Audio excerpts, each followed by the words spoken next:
Welcome to the Unbroken Mirror. Have you ever heard of the Coptic language? If you're into history, ancient Egypt, or linguistics, this one's for you. Coptic is the final stage of the ancient Egyptian language, the very same language written in hieroglyphs on temple walls and papyrus scrolls. That's right, the language of the pharaohs didn't just disappear.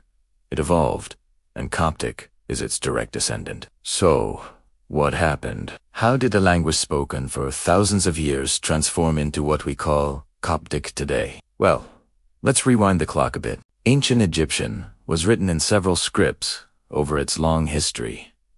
Hieroglyphic, the famous picture writing; hieratic, a cursive version for everyday use; and Demotic, an even more simplified script that appeared later on. These scripts were complex and took a long time to learn. Then, around the 3rd century BCE, a major change happened. Alexander the Great conquered Egypt, bringing Greek language and culture with him. For centuries, Greek became the language of administration and the elite. This contact with Greek was a game changer. Egyptians started writing their own language using the Greek alphabet. Why?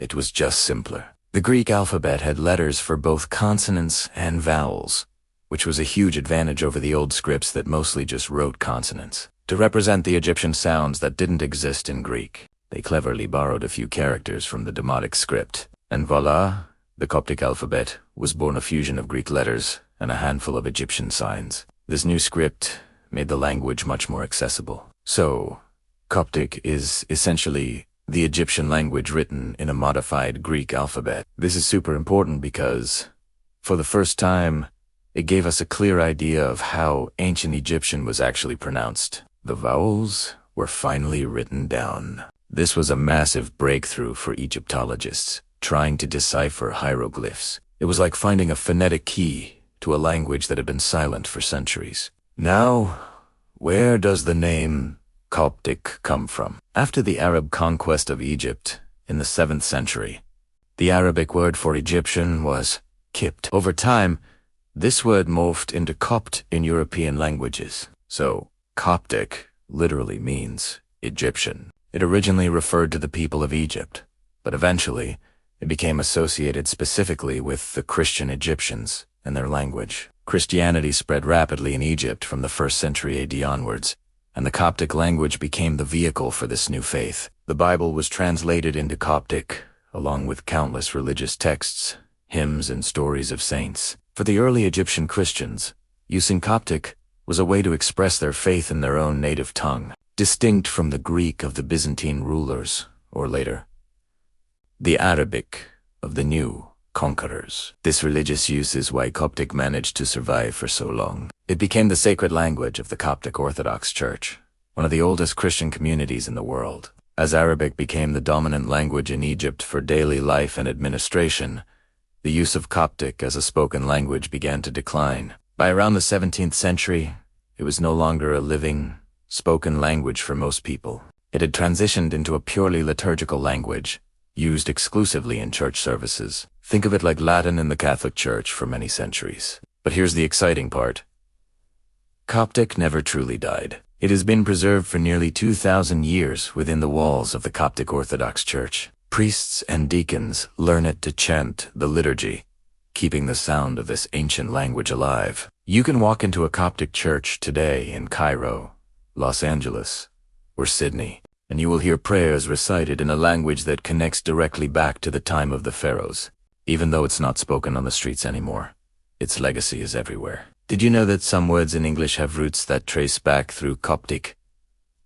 Take the word alchemy, for example. It comes from Arabic, alchemia, which itself is believed to come from the Coptic word kema, meaning black earth or Egypt. Words like ebony, gum, and oasis also likely traveled a similar path from ancient Egyptian through Coptic and Greek into modern languages. And what about modern Egyptian Arabic? It's filled with Coptic loanwords, especially in rural areas. Words for certain plants, tools, and old customs often have Coptic origins. It's a subtle reminder of the deep linguistic layers that make up Egypt's cultural identity.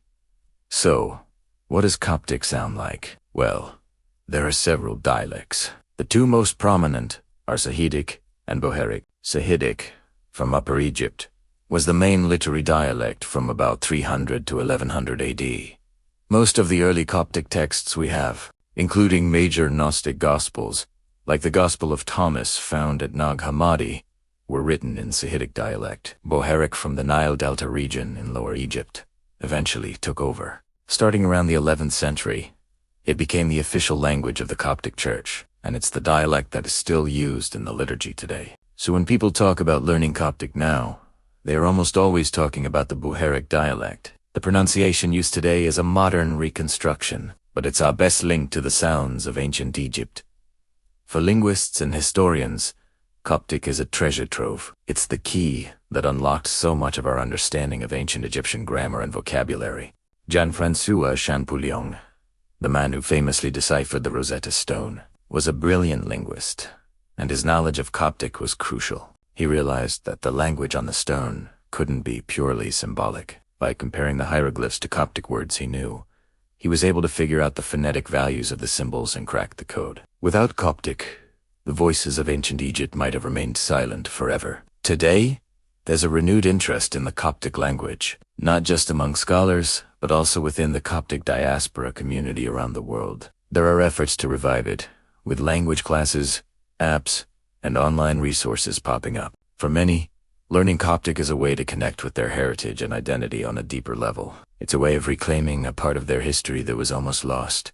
These revival efforts focus on teaching Coptic not just as a liturgical language, but as a language that can be spoken again. While it's a long road, the passion behind this movement is incredible. Imagine being able to read texts written by Egyptian monks 1,500 years ago in their original language, or understanding the subtle nuances of a theological argument that was shaped by the very structure of the Coptic language. It provides a unique window into the mind of late antique Egypt, a period of immense cultural and religious transformation. So, Coptic is far more than just a dead language.